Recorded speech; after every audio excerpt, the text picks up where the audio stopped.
अस्सलाम वालेकुम। आप देख रहे हैं channel voice of Kayani. Friends, आज हम बात करेंगे स्टेबिलिटी स्टडी में जो इम्पोर्टेंट स्टेशन होती है, लॉग बुक होती है, जिसको आप स्केड्यूल कह लें, शेड्यूल बुक जिसको कह लें आप। बेसिकली इसको लॉग बुक कहते हैं। ये वो बुक है जिसकी अपनी जगह पे बहुत इंपॉर्टेंस है। यानी आज हमारा फोकस है कि स्टेबिलिटी को आप रन कैसे करते हैं किसी ऑर्गेनाइजेशन के अंदर, क्वालिटी कंट्रोल में, क्यूए में। स्टेबिलिटी को एग्जीक्यूटेड प्रैक्टिसेस क्या होती है आपकी, किस तरह उसको ऑपरेट कर रहे होते हैं, किस तरह सैंपल आते हैं, किस तरह अपने पास रखते हैं, किस तरह कीपिंग करते हैं, किस तरह उसकी प्लानिंग करते हैं। ये बड़ी इंपॉर्टेंट चीज़ है। मैं बात करूंगा आज सिर्फ इस लॉग बुक को। ये वो लॉग बुक है जिसकी इंपॉर्टेंस यूँ समझ ले कि पूरी स्टेबिलिटी इसी के इस तहत ही चल रही होगी। इसी के तहत आप अपनी सारी प्लानिंग करते हैं, इसी के तहत आप अपने सारे शेड्यूल करते हैं, इसी के तहत, इसी लॉग बुक के तहत अपनी टेस्टिंग ऑर्गेनाइज करते हैं। आप टेस्टिंग की प्लानिंग करते हैं इस लॉग बुक के तहत। ये बेसिकली लॉग बुक होती क्या है?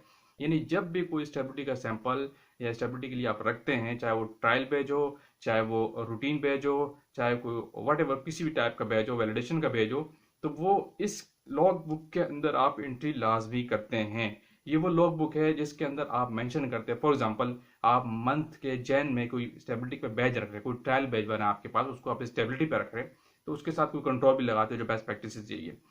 ठीक है, लेकिन इस पे एक और चीज बात करने से पहले कि आपके पास सबसे पहले भी चलाने के लिए एक एसओपी का होना जरूरी है, जिसमें ये सारी चीजें मेंशन होना लाजमी है। यानी आप बगैर प्रोटोकॉल के काम नहीं करेंगे, बगैर एसओपी के स्टेबिलिटी नहीं चलाते। अगर आप स्टेबिलिटी का पूरा सेक्शन चला रहे हैं लेकिन आपके पास एसओपी नहीं है तो फजूल है।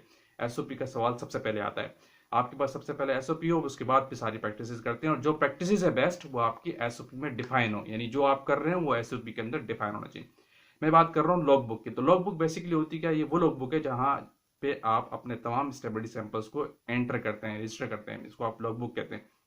यानी फॉर एग्जांपल, जैन में कोई आप स्टेबिलिटी का सैंपल रख रहे हैं, कीपिंग कर रहे हैं, तो आप वहां पे डेट देंगे, किस तारीख को आपने सैंपल स्टेबिलिटी चैम्बर में रखा।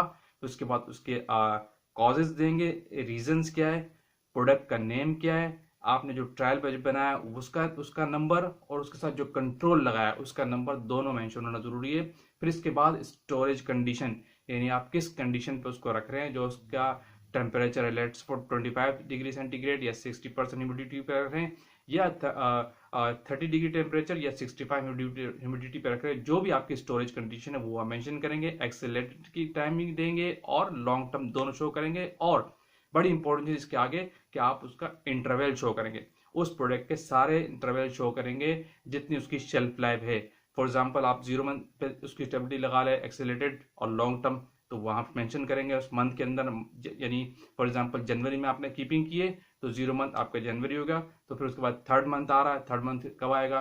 जनवरी है, फरवरी, मार्च है, मार्च में आपका थर्ड मंथ आ गया। इसी तरह आप 6 मंथ पे लगाएंगे, 9 मंथ पे लगाएंगे, 12 मंथ पे लगाएंगे, 18 मंथ होगा, 24 मंथ होगा। ये आपके शेल्फ लाइफ के इंटरवल्स है, जिसको हम टेस्टिंग फ्रीक्वेंसी भी कहते हैं। बेसिकली इंटरवल से टेस्टिंग फ्रीक्वेंसी भी कहते हैं। ये वहां मेंशन होना बहुत जरूरी है। ये आपने जैसी प्रोडक्ट को स्टेबिलिटी पे रखी, स्टेबिलिटी चैम्बर्स पे रखी या सैंपल उठाया, ये एंट्री करना बहुत जरूरी है। ये वो लोग बुक है जिसकी बेस पे आप सारी पूरी स्टेबिलिटी को चलाते हैं। यानी कभी आपकी स्टेबिलिटी मिस नहीं होती। अगर ये एंट्री नहीं की तो आपको पता नहीं चलेगा कि आज सैंपल रखा है, इसकी दोबारा टेस्टिंग कब करनी है, थर्ड मंथ पे कब आ रहा है, इसका 6 मंथ कब आ रहा है, या 8 मंथ, 9 मंथ क्या है, या 12 मंथ क्या है। ये जब आपको अंदाजा होता है, जब आप इस लॉग बुक में एंट्री करते हैं। ये वो लॉग बहुत बहुत इंपॉर्टेंट लॉग बुक है जिसके तहत आप अपनी आगे प्लानिंग करते हैं। इसी लॉग बुक की बेसिस पे आप अपनी स्टेबिलिटी की टेस्टिंग का शेड्यूल बनाते हैं।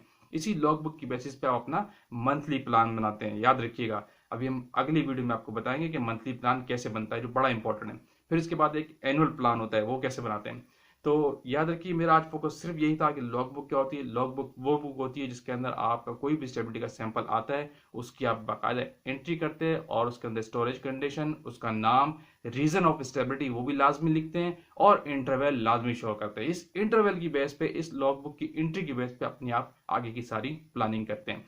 तो नेक्स्ट वीडियो में बताऊंगा कि आपको मंथली प्लान कैसे बनाते हैं, फिर आप एनुअल प्लान कैसे बनाते हैं, और इसकी प्रैक्टिस क्या होती है। आज की वीडियो को यहाँ क्लोज करते हैं। जस्ट वीडियो थी लॉग बुक पे कि लॉग बुक बहुत इंपॉर्टेंट चीज़ है।